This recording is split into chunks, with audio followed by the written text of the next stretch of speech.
നമസ്കാരം. ഇന്നലെയും ഇന്നുമൊന്നുമല്ല ഇന്ത്യയും പാകിസ്ഥാനും തമ്മിലുള്ള തർക്കങ്ങൾ രക്തരൂക്ഷിതമാകുന്നതും പാകിസ്ഥാൻ ആദ്യം ആയുധമെടുക്കുന്നതും ഇന്ത്യ തിരിച്ചങ്ങോട്ട് ആയുധം കാട്ടി അവരെ വിരട്ടുന്നതും.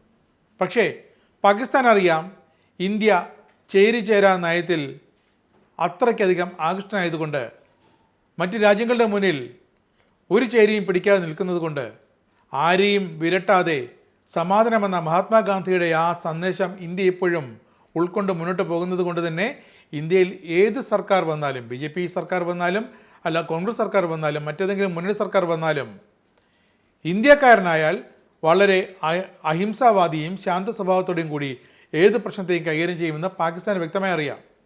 അതുകൊണ്ട് തന്നെയാണ് പാകിസ്ഥാൻ കാലാകാലങ്ങളായി ഇന്ത്യൻ അതിർത്തികളിൽ അസ്വസ്ഥത ഉണ്ടായിക്കൊണ്ടിരിക്കുന്നത്. ഇവിടെ ആലോചിക്കേണ്ട ഒരു കാര്യം, ഓരോ ഭാരതീയനും പറയുന്നത് പാകിസ്ഥാനാണ് ഇന്ത്യയുടെ ബദ്ധശത്രുവെന്ന്. അത് പ്രത്യക്ഷത്തിലുള്ള ശത്രുവാണെന്ന് നിങ്ങൾ ഓർക്കണം. ഇവിടെ എന്താണ് സംഭവിക്കുന്നത്? ഇന്ത്യയുടെ പ്രധാന ശത്രു ആരാണ്? രണ്ടാമത്തെ ഓപ്ഷൻ ചൈനയാണ്. ശരിയാണ്, ഇന്ത്യയുടെ പ്രധാനപ്പെട്ട ഒരു ശത്രു ചൈന തന്നെയാണ്. പാകിസ്ഥാനെ കൊണ്ട് ഇതെല്ലാം ചെയ്യിപ്പിക്കുന്നത് ഇപ്പോൾ ബൈസ്രൻ വാലിയിൽ പഹൽഗാമിൽ നടന്നിരിക്കുന്ന കൂട്ടക്കൊല അടക്കം പാകിസ്ഥാനെ കൊണ്ട് ചെയ്യിച്ചത് മറ്റാരുമല്ല, ചൈന തന്നെയാണ്. കാരണം ആയുധമെടുത്ത് കയ്യിൽ കൊടുക്കുന്നവനാണ് ഗുണ്ടകളെ കൊണ്ട്, കിങ്കരന്മാരെ കൊണ്ട് കൊലപാതകങ്ങൾ നടത്തിക്കുന്നത്. ചൈന തന്നെയാണ് ഈ ആയുധങ്ങൾ പാകിസ്ഥാനെ കൊണ്ട് എത്തിക്കുന്നത്. ചൈന മാത്രമാണോ ഇതിന് പിന്നിൽ?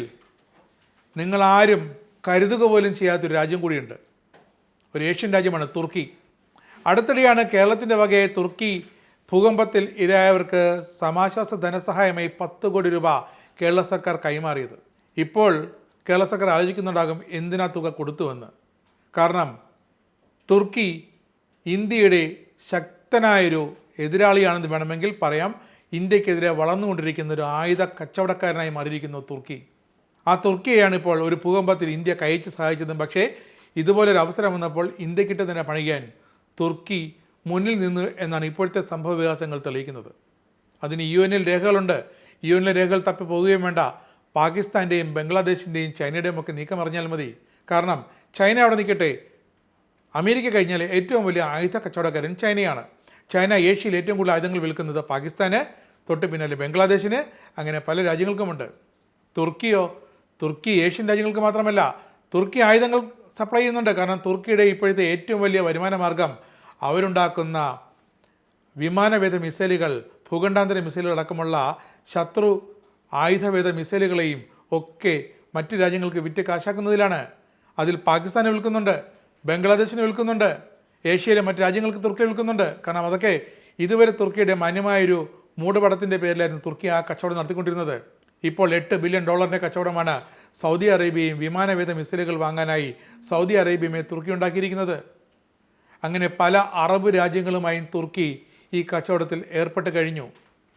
ആരാണ് തുർക്കിയുടെ ഇവിടുത്തെ ഏറ്റവും വലിയ ശത്രു? ഇന്ത്യയും ഇസ്രായേലും. കാരണം UAE, സൗദി അറേബ്യ തുടങ്ങിയ അറബ് രാജ്യങ്ങൾക്ക്, മൊറോക്കോ അടക്കമുള്ള രാജ്യങ്ങൾക്ക് ഇസ്രായേലും ഇന്ത്യയും ചേർന്ന് സംയുക്തമായി ആയുധങ്ങൾ വിൽക്കുന്നു. അത് തുർക്കിക്ക് സഹിക്കുന്നില്ല. സ്വാഭാവികമായും ഒരു അറബ് രാജ്യം എന്ന നിലയിൽ തുർക്കിക്ക് ലഭിക്കേണ്ട ആ ഒരു പരിഗണന, ശേഷിയുടെയും പ്രേരശേഷിയുടെയും ആയുധ നിർമ്മാണത്തിലെ വൈദഗ്ധ്യത്തിൻ്റെയും പേരിൽ ഇന്ത്യക്കും ഇസ്രായേലിനുമൊക്കെ ഈ അറബ് രാജ്യങ്ങൾ മുൻഗണന നൽകുമ്പോൾ തുർക്കി അവിടെ പിന്തള്ളപ്പെടുന്നു. അപ്പോൾ തുർക്കിക്ക് ഏത് വിധേനയും തങ്ങളുടെ ആയുധങ്ങൾ വിറ്റഴിക്കണം. ഈ ഏഷ്യയിൽ മാത്രമല്ല, അറബ് രാജ്യങ്ങളിലും എവിടെയൊക്കെ ഭീകരവാദം നിലനിൽക്കുന്നോ ആ രാജ്യങ്ങളിലുമൊക്കെ. ഏതൊക്കെ രാജ്യങ്ങളാണോ മറ്റ് പാശ്ചാത്യ ശക്തികളുടെ ആക്രമണത്തെ ഭയപ്പെടുന്നത്, തങ്ങളുടെ അതിർത്തികൾ സുരക്ഷിതമാക്കാൻ എപ്പോഴും കരുതലോടെ ഇരിക്കുന്നത്, ആ രാജ്യങ്ങൾക്കെല്ലാം തുർക്കിക്കും ആയുധങ്ങൾ വിൽക്കണം. അതുകൊണ്ട് രണ്ട് ആടുകൾ തമ്മിൽ കൂട്ടിയിടിപ്പിച്ച് രക്തം കുടിക്കുന്ന ചെന്നായുടെ റോളാണ് ഇപ്പോൾ തുർക്കിക്ക്. പിന്നെ പാകിസ്ഥാൻ്റെ ഏറ്റവും പ്രധാനപ്പെട്ട ആയുധ വിതരണക്കാരൻ ചൈന തന്നെയാണ്. 2019 മുതൽ ഈ കഴിഞ്ഞ 24 വരെ പാകിസ്ഥാൻ്റെ ആയുധ ഇറക്കുമതിയുടെ 81% ചൈനയിൽ നിന്നാണ്.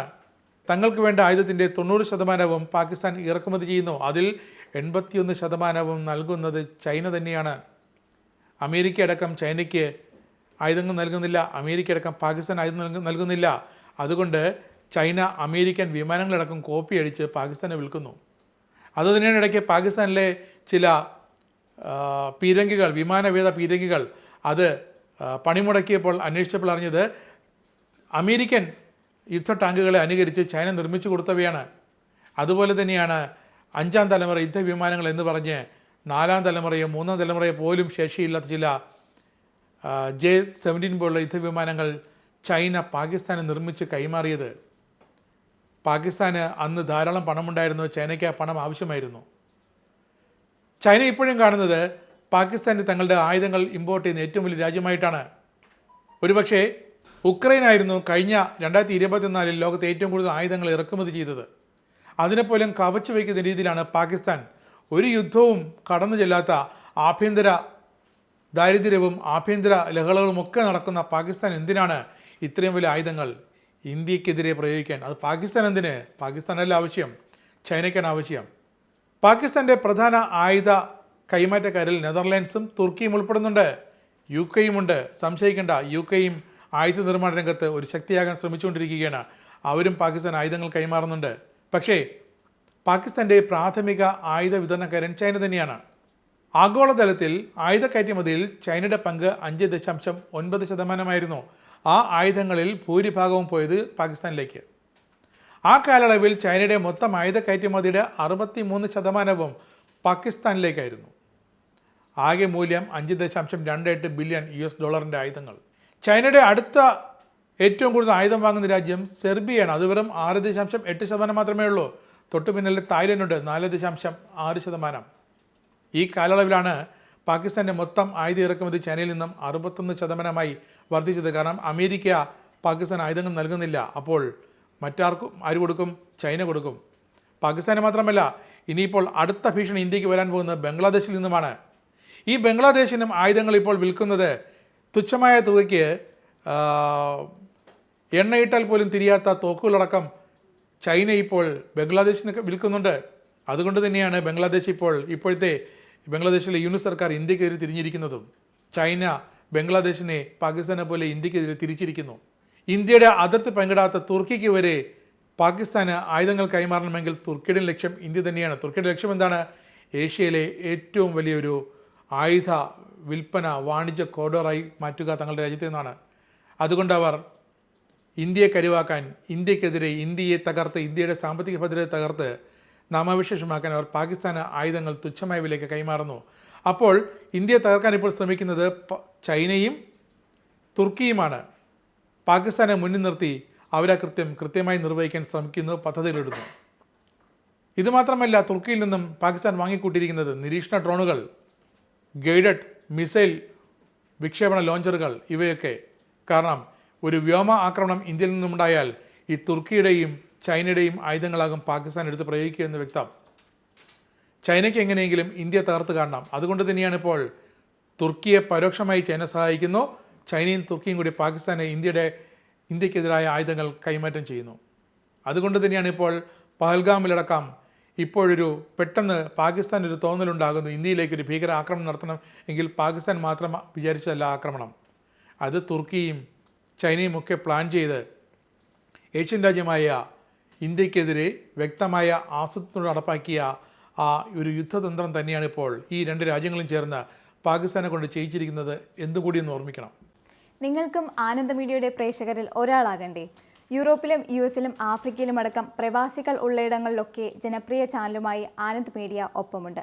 ഏഷ്യാനെറ്റ് ഫ്ലവേഴ്സ് അടക്കം നിങ്ങളുടെ വിരൽത്തുമ്പിലെത്തും.